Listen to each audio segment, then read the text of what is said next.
basically the theme for Aries moons, they're all going to be very passionate. They're going to have a need for independence. I'm going to tell you guys exactly what it means to have an Aries moon in the first and the second, etc. Aries moons are very passionate. They're ruled by fire. Your reaction time to your emotions is going to be much quicker. Their shadow side, on the other hand, they can have anger issues. And also there's a strong emotional defensiveness when it comes to Aries moons, just because they are a fighter. So the first house is all about your identity, but when it comes to being placed in your moon sign, it's going to be your emotional identity. So an Aries moon in the first house is going to have a very strong sense of self.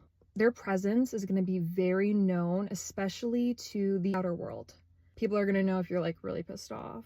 People with this placement are especially emotionally reactive to others because it's in that first house, which again is identity. People will feel an Aries moon's emotions very quickly when it comes to having that first house placement. Second house is like financial security in general, but especially when it comes to finances. You're only going to feel secure or most secure when you have control over your resources.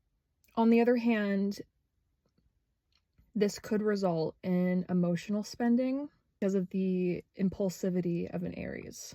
Basically, you gain emotional security through financial security. Moving on to a third house. This one is like really obvious just because third house is all about communication. So when it comes to an Aries moon, they're gonna have no emotional filter.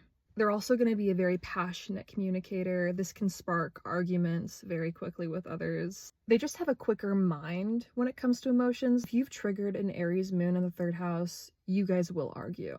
There's no doubt about that, just because they are so passionate, and the third house does rule communication. So it's like, yeah, you're not getting out of that.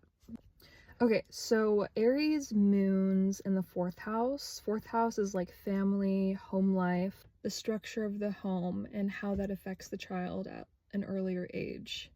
Most of them will have a very intense upbringing. So there's a lot of strong emotions in the home, especially when it comes to the upbringing of an Aries moon in the fourth house.